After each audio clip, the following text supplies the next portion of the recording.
राज्याच्या राजकारणात सत्तांतर झाल्यानंतर नेमकं कोण कुठे आहे हा प्रश्न उपस्थित होत असतानाच आता महाविकास आघाडी, महायुती, त्याचबरोबर आता तिसरी आघाडी ही देखील स्थापन होण्याची शक्यता आहे।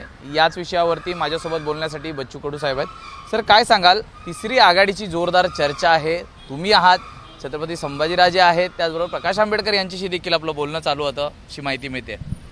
आणि आमची पहिली आघाडी आहे, तिसरी नाही। आणि रत्नाकर आंबेडकर यांच्यासोबत आहे, ते आज येणार होते पण ते येऊ शकले नाही। सध्या आम्ही आज बसलो आणि चर्चा झाली, त्या 3-4 मुद्द्यावरच थोडं आम्ही बसू शकलो नाही किंवा आमची युती, आमची चर्चा होऊ शकली नाही किंवा एकमत नाही होऊ शकलं। आता ते 3-4 मुद्द्यावर जर एकमत झालं तर मग समोर पावलं टाकू। नेमकी हे 3-4 मुद्दे काय होते हे जरा स्पष्ट सांगितलं तर बरोबर। ते आता सध्या थोडे ते नाजूक मुद्दे आहे, काही म्हणजे वेगवेगळ्या समुदाय संबंधित आहे, ती चर्चा ओपन करता नाही येणार। बरं, सर्वात महत्त्वाचा प्रश्न हाच की बच्चू कडू हे एरवी आम्हाला महायुतीसोबत दिसले होते, मुख्यमंत्र्यांसोबत त्यांचे चांगले घनिष्ठ संबंध आहेत, देवेंद्र फडणवीस यांच्यासोबत घनिष्ठ संबंध आहेत, मग नेमकं फाटलंय कुठे किंवा आपण का नाराज झालात म्हणून तिसऱ्या आघाडीचा पर्याय आपल्यासमोर वाटतोय? राजकीयपेक्षा मैत्री आहे आणि राजकीय हा वेगळा विषय आहे। त्याच्यानं आम्ही त्यांना निवेदन दिलं होतं, त्यांनी त्याच्यावर कुठलाही विचार केला नाही आणि त्या अनुषंगानं आता पावलं टाकणं सुरू आहे आमचे। खरं तर महाविकास आघाडीच्या काळात आपण मंत्री होतात, त्यानंतर महायुतीत देखील आपण मंत्री असाल अशी अपेक्षा होती, मंत्रिपदा नेमकी वर्णी लागली नाही, त्याचबरोबर आपण काही मुद्दे दिले होते त्यावर चर्चा झाल्याने म्हणून हा निर्णय आहे का? मला वाटते मंत्रीपद आमच्यापेक्षा काही मोठं नाही आणि मंत्रिपदासाठी नाराज होणं काही आमचं मला वाटतं एकंदरीत विषय नाही आहे। पण जे काही महत्त्वाचे मुद्दे आहेत त्या मुद्द्यावर चर्चा झाली, आम्ही भाषणं केली, काही ठिकाणी आश्वासनही दिली पण ते होऊ शकले नाही। जसं पेरणी ते कापणीपर्यंत कामं MRGSमध्ये असेल, दिव्यांगाचं 6,000 रुपये महिना असेल, घरकुलाच्या संदर्भात आम्ही जे बोललो की शहर आणि गाव असं जे काही तुम्ही वेगवेगळे भेदभाव करताय, या सगळ्या संदर्भात आपण चर्चा झाली पण निर्णय घेत नाही आहे। नेमके घोषणाच करण्यात आली का नेमकं काय झालंय? काही झालंच नाही, घोषणा पण केली नाही। चर्चा मीटिंग झाली, मीटिंगमध्ये हे सगळे मुद्दे आम्ही मांडले आणि त्यानंतर मोर्चा पण काढला आपण संभाजीनगरला, पण सरकारची मानसिकता दिसत नाही।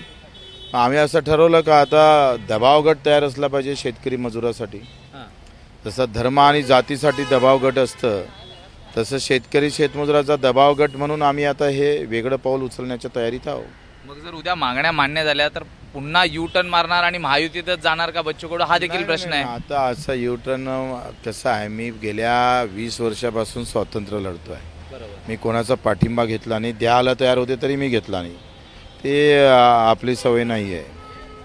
आणि हम लढेंगे तो खुद लढेंगे, नाही तो नाही लढेंगे। बरं, विधानसभा तोंडावरती आहेत आणि अशातच महायुतीत नेमके बच्चू कडू आहेत का? आणि जर महायुतीत असतील किंवा स्वतंत्र तिसरी आघाडी असेल तर नेमक्या प्रहारच्या जागा किती असणार आहेत? त्यांना तुम्ही हा प्रश्न त्यांना विचारला पाहिजे का 2.5 वर्षात तुम्ही महायुतीत बच्चू कडूला ठेवलं का? त्यांना विचारा ना।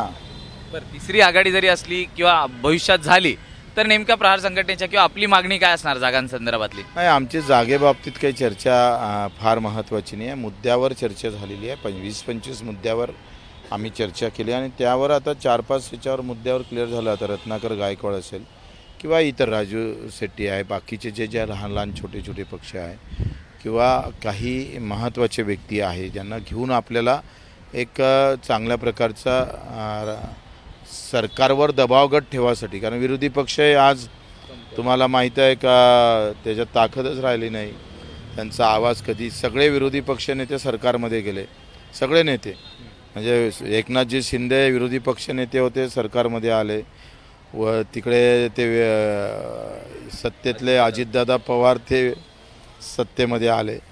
एकंदरीत राधाकृष्ण विखे पाटील त्यांचं तर म्हणजे शेवटपर्यंत ते वाटलेच नाही विरोधी पक्षात आहे म्हणून। एकंदरीत विरोधी पक्ष हा खोकला झाला आहे, त्याला पाहिजे तेवढी ताकद त्याच्यामध्ये राहिली नाही, त्याच्यानं एक दबाव गट जो सगळेवर काम करेल, सगळ्यांवर अंकुश ठेवेल, विरोधी पक्षावरही ठेवेल आणि सत्तेवरही ठेवेल. बरं, या दबाव गट म्हणजे तिसऱ्या आघाडीची घोषणा नेमकी कधीपर्यंत होईल? अवघे काही महिने उरलेले आहेत निवडणुका जाहीर व्हायला. आघाडी घोषणा जास्तीत जास्त या 15 ते 20 सप्टेंबरपर्यंत करू. दुसरा महत्त्वाचा प्रश्न आहे, ज्या पद्धतीने कोट किल्ल्यांसंदर्भात झालेला आहे, महाराजांच्या पुतळा हा पडला आहे, त्यावरून राजकारण पेटलेलं आहे. त्याकडे आपण कसं पाहता?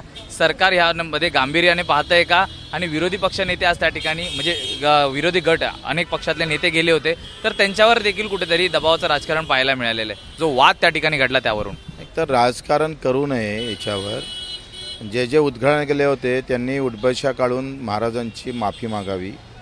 मोदीजींनी एक उठबशी काढावी कान धरून, एकनाथ शिंदे साहेबांनी काढावं, देवेंद्र फडणवीसनी उठबशा काढून महाराजांची माफी मागावी.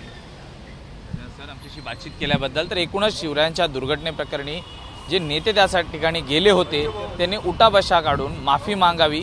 एवढंच नाही तर येत्या 15 दिवसात तिसऱ्या आघाडी संदर्भातला निर्णय जाहीर करू, अशी प्रतिक्रिया बच्चू कडू यांनी दिलेली आहे. व्हिडिओ जर्नलिस्ट दीपेश महाजनसह मी सूरज सावंत, एबीपी माझा, मुंबई. एबीपी माझा, उघडा डोळे बघा नीट.